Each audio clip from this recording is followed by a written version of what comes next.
Oktober 15 tahun yang lalu kita dikejutkan dengan satu peristiwa besar yang sungguh membuat kita semua kaget bahwa itu terjadi di Indonesia, yakni peristiwa bom yang meledak di Bali. Peristiwa ini membuat semua dunia melihat ke Indonesia. Apa yang terjadi? Korban begitu banyak, baik nyawa maupun harta. Lalu hari ini saya ingin mengangkat kembali kisah yang terjadi di masa lalu. Dan yang jadi pertanyaan, untuk apa kisah masa lalu itu diangkat kembali di acara ini? Nanti saya akan jawab, tapi sebelum itu mari kita simak dulu tayangan berikut ini.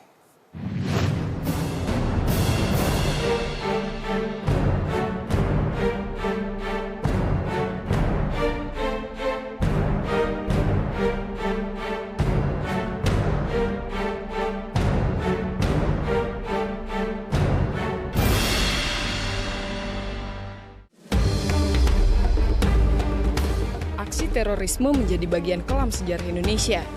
Ratusan korban jiwa hingga hilangnya kepercayaan dunia harus dihadapi oleh negeri ini. Tahun 2000, sejumlah bom meledak serentak di halaman rumah ibadah di beberapa kota di Indonesia saat perayaan malam Natal 24 Desember. Tahun 2002, Indonesia kembali diguncang bom. 3 bom meledak di 3 titik di Pulau Dewata. Bom meluluh lantahkan 2 klub malam di Jalan Legian Bali dan merenggut 202 korban jiwa yang kebanyakan warga negara asing. Kejadian ini menjatuhkan nama Indonesia di mata dunia. Beberapa negara bahkan melarang warganya untuk datang ke Indonesia. Tidak berhenti di situ, rangkaian teror mengerikan terus berlanjut di Indonesia. Tanggal 5 Agustus 2003, bom meledak di JW Marriott yang menewaskan 12 orang. Tahun berikutnya, bom kembali meledak di Kedutaan Besar Australia.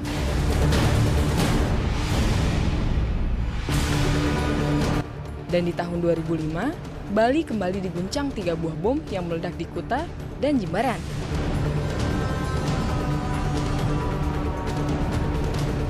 Kelompok Jemaah Islamiyah ditengarai sebagai dalang rangkaian teror tersebut. Satu demi satu pelaku berhasil ditangkap. Dari para pelaku, terungkap satu nama yang merupakan otak dari aksi bom-bom dengan daya ledak dahsyat. Dr. Azahari bin Husin disebut-sebut sebagai salah satu murid terbaik Osama bin Laden yang memiliki keahlian khusus dalam rakit bom.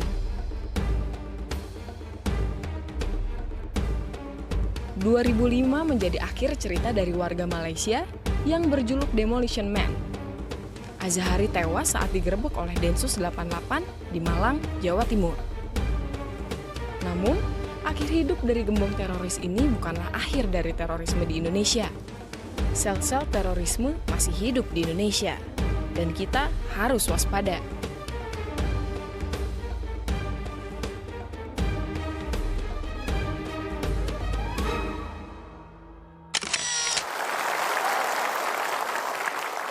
Mengapa peristiwa masa lalu saya angkat kembali di acara ini?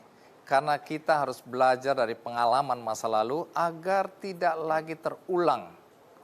Nah, di tangan saya ada sebuah buku berjudul Misi Walet Hitam, Menguak Misteri Teroris Dr. Azhari.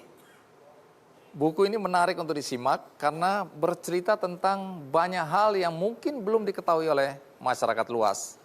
Penulisnya adalah Arif Wahyunadi. Mari kita sambut Komjen Polisi Arif Wahyunadi.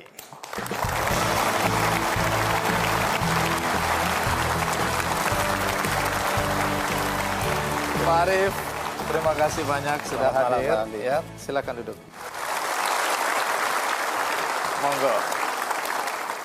Nah, Pak Arif, di tangan saya ini kan ada buku Misi Walet Hitam Menguak Misteri Teroris Dr. Azhari.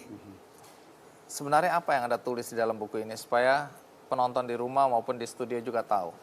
Dalam buku ini kami bercerita bagaimana kronologis dari tahun 2000 sampai dengan 2005, bom-bom yang terjadi itu, dan polisi bisa mengungkap seluruhnya.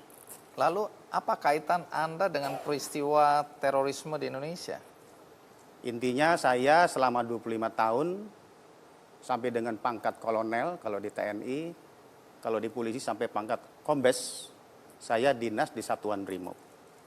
Jadi saya akan memberikan apresiasi pada satuan saya, sehingga saya menganggap perlu untuk menulis ini bahwa ada sejarah pasukan yang terlatih di Polri ini, dan akan saya tuangkan dan sudah saya tuangkan dalam buku itu. Kemudian dari latar belakang itulah saya pada saat menjabat sebagai asisten operasi Korbrimob Polri, kejadian akhir daripada perburuan selama 5 tahun itu berakhir di Jalan Flamboyan, Malang. Iya. Di buku ini saya lihat banyak data dan informasi yang baru yang terungkap. Yang jadi pertanyaan, dari mana saja Anda mengoleksi data-data yang ada ini sehingga bisa menjadi sebuah buku? Dari mana aja sumbernya? Saya melakukan riset ini 2 tahun. Riset 2 tahun sejak Januari 2016. Kemudian secara satu persatu kami coba buat satu skenario riset dengan ala saya tentunya. Kalau nanti dilihat dalam buku saya tidak ada footnote, tidak ada daftar pustaka yang saya rujuk. Semua berdasarkan apa? Berdasarkan wawancara dengan saksi-saksi hidup 12 pelaku selama bom tahun 2000 sampai dengan tahun 2005. Pelaku itu pelaku apa? Pelaku bom yang melakukan dari mulai dia mengumpulkan bahan, meracik, Anda bertemu langsung dengan yang masih hidup. Ada 12 orang, 3 dieksekusi di Nusa Kambangan, kemudian 3 dieksekusi di lapangan, di antaranya adalah Dr. Ajari, 6 sekarang masih ada di tahanan. 5 ada di tahanan, 1 sudah bebas. 2 ada di Metro Jaya, namanya Ali Imron dan Mubarok. Kemudian 2 ada di LP Semarang, namanya Sawat dan Abdul Goni. 1 ada di LP Surabaya, namanya Umar Patek. Nah, Umar Patek ini adalah yang tertangkap terakhir tahun 2011. Sampai situ dulu. Tapi kenapa kemudian tokoh sentral Anda di buku ini adalah Dr. Azhari? Apa peran Dr. Azhari dalam terorisme yang ada di Indonesia ini? Karena dari semua bom yang terjadi, dari mulai bom Natal Tahun Baru, kita ingat, kemudian sebelumnya ada bom Filipina, kemudian ada bom Atrium, bom Bali 1, bom Bali 2, bom Marriott, bom Kedutaan Australia. Semua yang merakit bom ini adalah Dr. Ajari.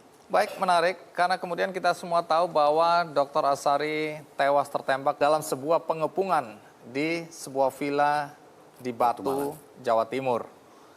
Kemudian timbul pertanyaan, apakah benar Dr. Azhari ini ditembak oleh pasukan yang menyerbu, atau dia tewas karena bunuh diri dengan meledakkan dirinya dengan bom? Tapi sebelum itu, kita rehat sejenak, ikuti